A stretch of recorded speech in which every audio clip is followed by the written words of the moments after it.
Salut tout le monde et bienvenue à cette nouvelle exploration. Aujourd'hui, on s'attaque à un vrai monument de la littérature et de la philosophie, les Confessions de Saint-Augustin. Mais attention, on va faire ça d'une manière ultra ciblée. On se concentre uniquement, et je dis bien uniquement, sur le livre 4. Ce qui est complètement fou quand on y pense, c'est que même si ce texte-là a été écrit il y a plus de 1600 ans, il résonne avec une modernité qui frappe fort. Pourquoi? Parce qu'on n'est pas pantoute dans de la théologie lointaine ou abstraite, on est dans une expérience viscérale. On va suivre un parcours profondément humain qui part de l'arrogance de la jeunesse qui plonge directement dans les abysses du deuil pour finalement remonter vers une forme d'épiphanie. C'est vraiment une trajectoire intemporelle. On va se le dire, quiconque a déjà cherché sa place dans le monde, aimé passionnément ou perdu quelqu'un de façon tragique va pouvoir s'identifier à ça à 100%. Notre boussole pour cette analyse, c'est le texte original. Et c'est super important de le rappeler, on garde le focus exclusivement sur le livre 4. Ce choix-là n'est vraiment pas anodin. Ce livre, en particulier, c'est comme une capsule temporelle qui isole une période charnière de la vie de l'auteur. C'est l'époque de l'ambition juvénile, des grosses erreurs de parcours et surtout du choc dévastateur de la perte d'un proche. Fait que ce qu'on a devant nous, c'est pas juste une réflexion en l'air, c'est carrément l'autopsie d'un cœur brisé puis la reconstruction minutieuse d'un tout nouveau système de pensée à partir de ces cendres-là. Fait que voici comment on va structurer tout ça aujourd'hui. On commence avec les illusions de la jeunesse. Ensuite, on aborde la mort d'un ami, suivi du sens de la douleur. Après ça, on va regarder l'amour des choses mortelles et on termine avec la quête de la beauté. On plonge tout de suite dans la première section, les illusions de la jeunesse ou la poursuite de la vanité. Entrons dans le vif du sujet avec la genèse de ce tourment-là. Augustin nous ramène à l'aube de sa vie d'adulte. C'est une ère qui est complètement définie par les distractions du monde. Sur la chronologie ici, on voit que ça s'étale de sa 19e à sa 28e année. Fait que c'est quasiment une décennie complète d'errance. Il se décrit lui-même comme un jeune homme devenu prof de rhétorique, totalement grisé par son propre talent. Il avoue franchement avoir été séduit et séducteur, trompé et trompeur. D'un bord, il vend son éloquence sur la place publique, de l'autre, il s'embarque avec une secte hyper populaire à l'époque, les Manichéens. S'associer avec ces fameux élus, c'était super confortable intellectuellement pour un gorbeilleux. En gros, le manichéisme prônait une séparation stricte entre la lumière et les ténèbres. Donc, si tu faisais de quoi de mal, c'était pas vraiment de ta faute, c'était la force obscure en toi. Pratique, non? C'est l'excuse parfaite pour fuir ses propres responsabilités. Une belle époque de fierté absolue où l'ego prend toute la place. Mais qu'est-ce qu'il cherchait au juste dans tout ça? Des chimères, le fantôme de la gloire populaire, ni plus ni moins. Il avait un besoin désespéré de validation qu'il allait chercher dans les applaudissements au théâtre, en essayant de boucher un gros vide intérieur avec le regard des autres. Il participait à des concours de poésie juste pour gagner des couronnes de foin. J'adore cette image-là qu'il utilise. C'est une métaphore tellement cinglante pour décrire une récompense qui est littéralement vouée à sécher puis à pourrir en quelques jours. Il se laissait emporter par les spectacles, les passions déréglées. Bref, toute son énergie, tout son génie s'est investi pour impressionner un monde fondamentalement éphémère. C'est quasiment la définition du dictionnaire de la vanité. S'épuiser à courir après du vent. On passe à la section 2, la mort d'un ami et l'abîme du chagrin. C'est là que sa course folle va frapper un mur, puis pas à peu près. Au beau milieu de toute cette superficialité-là, il y avait quand même une vraie lumière dans sa vie, une attache authentique. Quand il retourne enseigner dans sa ville natale, Augustin renoue avec un gars de son âge. Ils avaient grandi ensemble, mais c'est vraiment là que leur lien devient fusionnel. C'était pas juste une petite amitié de surface, c'était un vrai miroir intellectuel et spirituel. Ils partageaient tout, les mêmes études, la même passion pour découvrir des affaires. Cet ami d'enfance-là devient son confident le plus proche. En fait, il le décrit carrément comme une extension de sa propre âme. Mais la fatalité frappe. Le texte nous livre cette confidence-là qui vient vraiment nous chercher. Une année à peine s'était écoulée, plus douce pour moi que toutes les douceurs de ma vie. Ouf! C'est d'une cruauté incroyable de lire ça parce que ça souligne à quel point ce bonheur-là était court. À la minute où cette amitié-là s'épanouit vraiment dans leur vie d'adulte, la maladie s'en mêle. L'ami meurt soudainement. Et la perte, elle n'est pas juste vécue comme une peine d'amour ou une grosse tristesse, c'est littéralement ressenti comme une amputation psychologique. Il manque un morceau. L'état dans lequel il tombe, c'est la dévastation totale. Son âme est déchirée. C'est le trou noir instantané. Dans ce fameux livre 4, il décrit avec une précision qui donne des frissons comment chaque rue, chaque endroit familier de sa ville devient un instrument de torture mentale, juste parce que son ami n'y est plus. Augustin va jusqu'à avouer qu'il en vient à haïr la lumière du jour. Tout ce qui n'était pas cet ami-là devenait lourd, insupportable. C'est une descente dans une noirceur où plus rien ne fait de sens, où l'individu baigne juste dans une mare d'amertume absolue. Ce qui nous amène à la troisième section, le sens de la douleur, avec ses réflexions sur le deuil.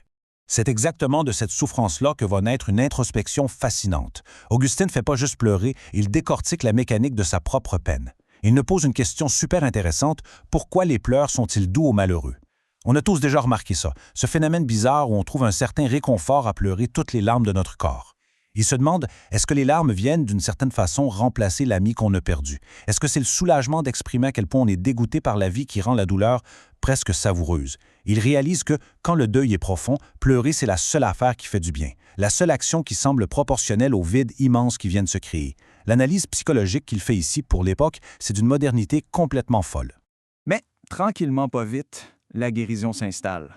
Et ce qui est beau, c'est que le salut ne vient pas de grandes révélations métaphysiques, mais des trucs les plus banals de la vie, grâce à d'autres amis. Causer de tout pis de rien, rire ensemble, partager un bon livre, faire des blagues, parler avec tendresse de ceux qui sont pas là. Augustin explique super bien comment ces petites connexions du quotidien, ces simples frottements d'âme, ça agit comme un petit feu de camp qui réchauffe un esprit engourdi. C'est la présence et l'affection des vivants qui, à force d'y aller un jour à la fois, finissent par rendre l'absence du mort supportable. La cicatrice, par contre, elle reste là, et ça lui inspire cette phrase poignante, « La perte de la vie de ceux qui meurent, devenue la mort des vivants. » Wow! Ça montre à quel point nos âmes s'en mêlent quand on aime quelqu'un. Aimer une personne au point de faire dépendre notre propre envie de vivre de sa présence physique, c'est accepter le risque que sa mort entraîne la nôtre, du moins à l'intérieur. C'est le gros danger de fusionner complètement avec ce qui est mortel, puis c'est exactement ce constat-là qui va le forcer à revoir toute sa vision du monde. Section 4, maintenant. L'amour des choses mortelles, le transitoire face au permanent.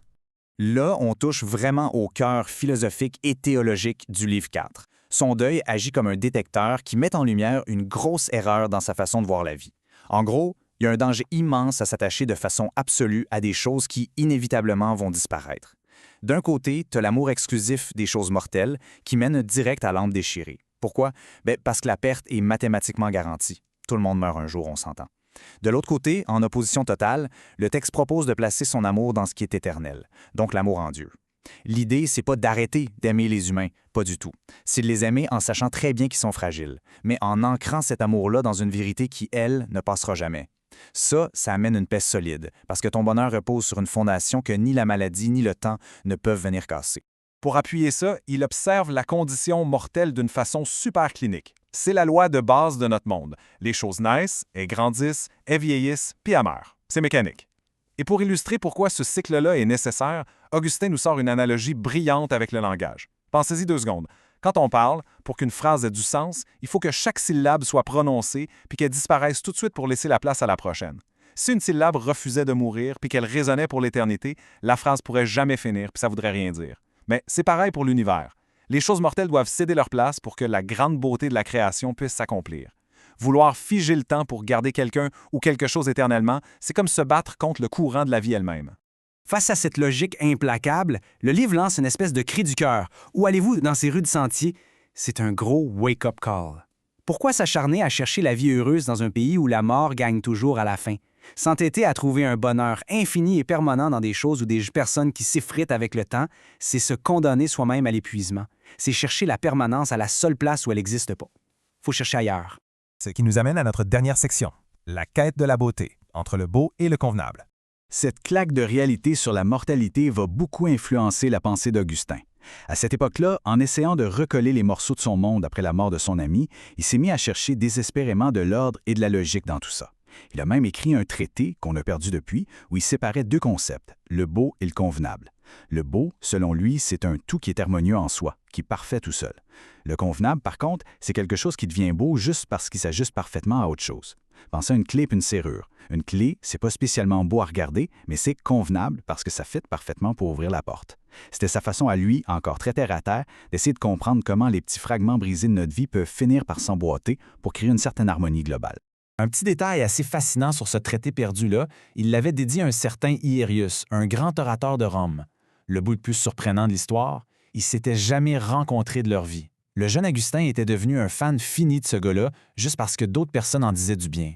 Ça amène une belle réflexion sur comment on est influençable, comment l'admiration et l'estime peuvent se propager comme un feu de paille, juste par le bouche à oreille et la réputation. C'est exactement comme quand on idéalise des gens sur les réseaux sociaux aujourd'hui sans les connaître. Ça prouve encore une fois à quel point notre jugement humain est vulnérable face au monde extérieur. Et finalement, tout le cheminement de ce fameux livre 4 atterrit sur une prise de conscience qui fait vraiment du bien. Notre vraie demeure, votre éternité, ne s'écroule pas en notre absence. Après avoir couru après des couronnes de foin, après avoir pensé que sa vie était finie parce que son ami était mort, la clarté s'installe. Il réalise qu'il existe bel et bien un refuge qui pourrit pas, qui s'use pas avec le temps et qui est à l'abri du deuil. Une stabilité qui survit à tous nos drames humains et qui nous offre enfin un point d'ancrage qui ne peut pas casser. Pour conclure cette plongée dans le livre 4, je pense qu'il faut se laisser mijoter ça avec une question provocatrice. C'est une réflexion qui dépasse de loin l'Antiquité. Est-il possible d'aimer passionnément le monde mortel sans finir inévitablement détruit par le fait que tout est éphémère? Tout ce qu'on vient de décortiquer aujourd'hui nous prouve que c'est un équilibre extrêmement fragile, mais tellement précieux. En absorbant cette leçon-là, forgée à même le chagrin, on a juste le goût d'aller creuser encore plus loin dans cette philosophie classique-là. Un gros merci d'avoir suivi cette analyse avec nous et à la prochaine.